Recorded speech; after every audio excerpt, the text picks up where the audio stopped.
Alrighty, welcome back. So I have the Nano S3 here. I'm going to go over this thing very quickly. There's just a few things I would like to talk about. I'll show you the new features and talk about my experience with it. And that's pretty much it. There's not too much to talk about because it's really the same helicopter as the S2. So I did pick up the Ready to Fly. So I do have some experience with the transmitter, and I'm going to talk to you really about why having a computer radio for something like this is so valuable. So let's go ahead and get into that. If you weren't paying any attention, you wouldn't even know that this is considered new. It looks just like the S2, but the S2 is a different part number and has been discontinued, and you now have the S3.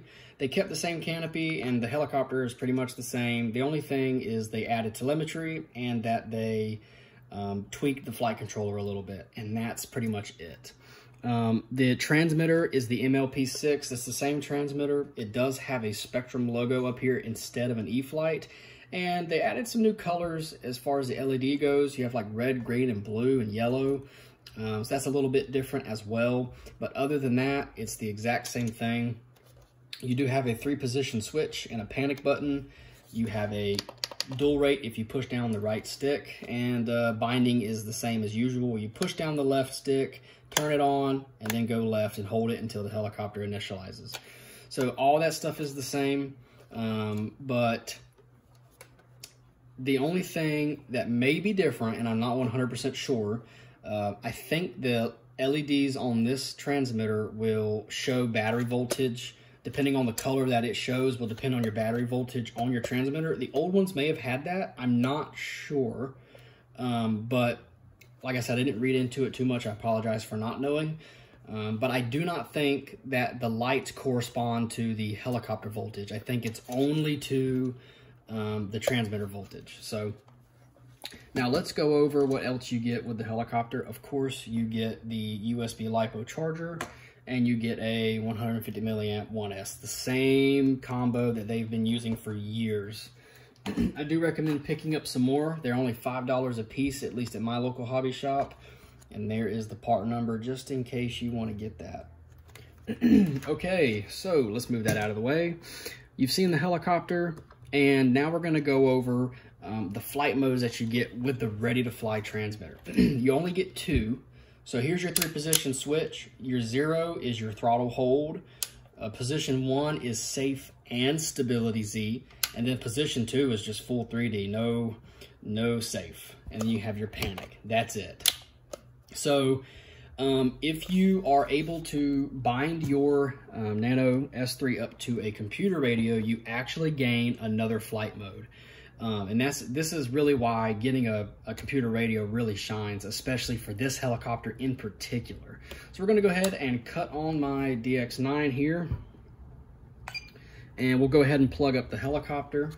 And you'll notice right away, if you're familiar with the S2, that you get some new colors down there. You get red, green, and blue flashing, and those 3 colors do show the different mode you're in. So we'll go ahead and put it on hold mode here. I'm actually going to place the blades like this, and I'm going to show you the different flight modes. So the first mode is green, and this basically is safe and stability Z. All that stability Z does is limit your ascend and descend rate. On the Ready to Fly transmitter, that would be your mode 1.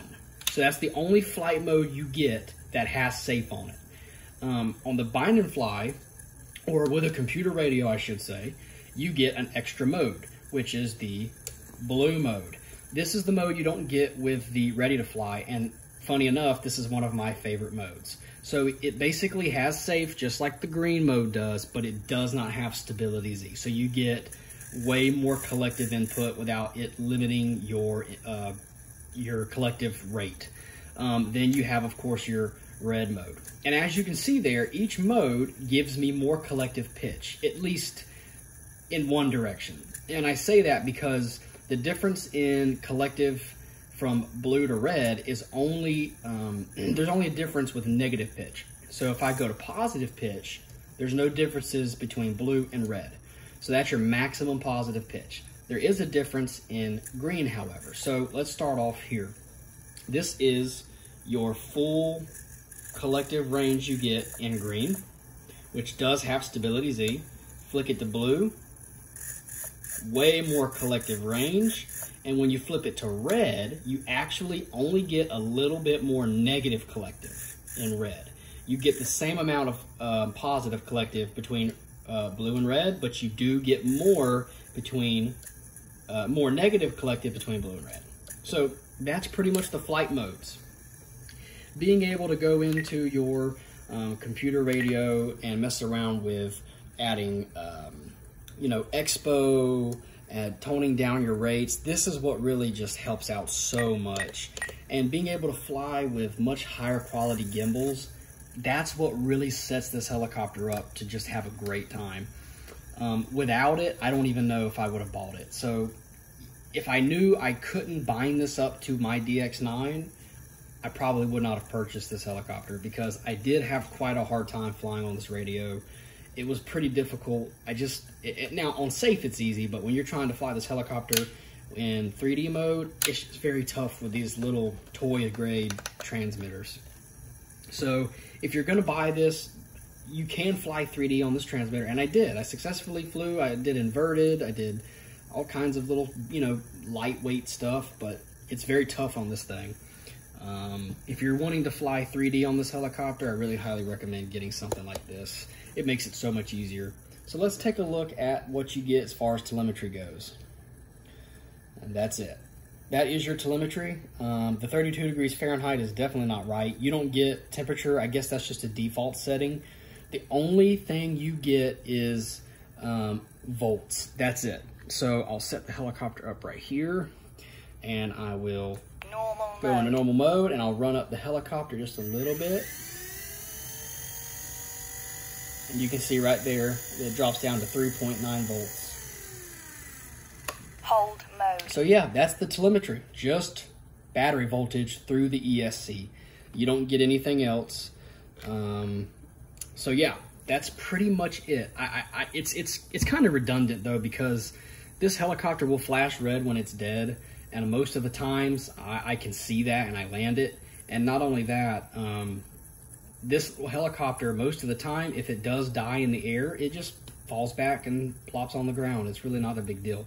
But I mean, I guess it's cool. The old one didn't have telemetry and the new one does, so that's pretty much it. Telemetry, the new flight modes, it flies similar to the S2. I actually think it flies really good for what it is. But my end thing, like the thing I'll say at the very end, is this is just enough to get you flying, especially with this helicopter. This thing makes it tough. Maybe I'm just complaining, and I'm sure I am. You could get good with this, but not having that extra mode, not being able to go in and program expo and stuff like that, not being able to just have those really nice gimbals, it's hard. It really is. I found it kind of difficult. So if you have a computer radio, by all means, the Bind and Fly Nano S3 would be perfect. It's a ton of fun. And if you're going to get the ready to fly one, just be prepared. It's tough. It's a learning curve. And if you're having trouble flying this helicopter, just know that it really does get easier when you have something like a DX9 or whatever. So that's pretty much it. If you have any questions, please leave a comment, and thank you for watching.